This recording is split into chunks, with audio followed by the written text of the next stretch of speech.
Yummy. Tinikman niya lahat. Ayan. Yummy, yummy.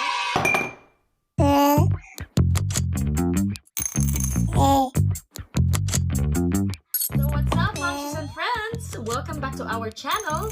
So for today's episode, I'll be making another spaghetti for my baby Miri. She is 21 months now. So basically, it's spaghetti for your toddler. So let's get it ready. She's very hungry.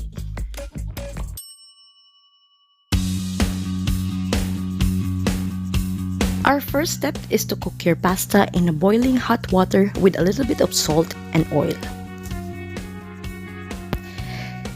Heat up around 10 pieces of spaghetti noodles for 5 minutes or until it's well cooked.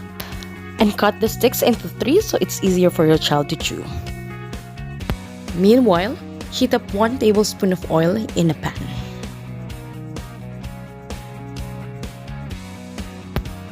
Then cut the veggies accordingly, starting with onions, mushrooms, and tomatoes.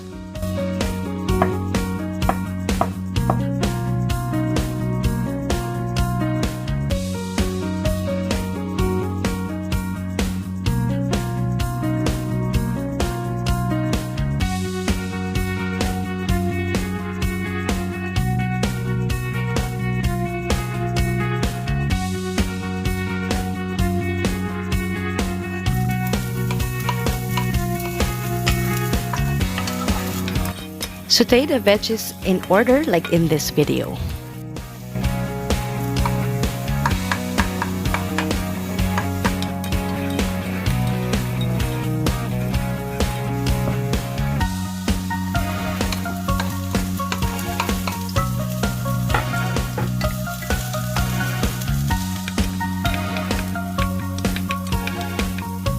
Once the tomatoes are cooked, add 2 tablespoons of cream into your spaghetti sauce.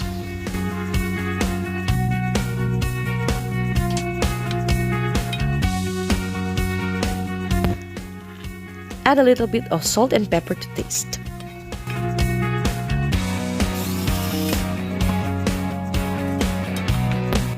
And don't forget to strain your spaghetti noodles.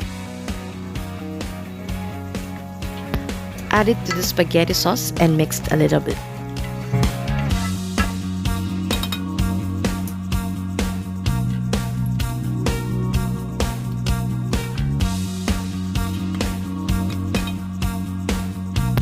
Finally, serve with love!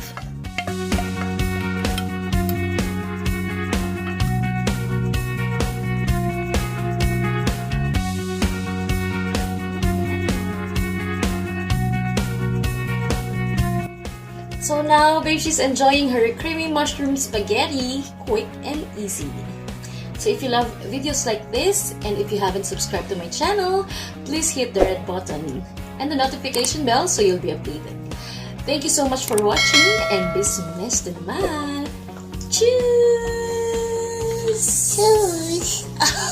Galing! Super! Yum, yum, yum!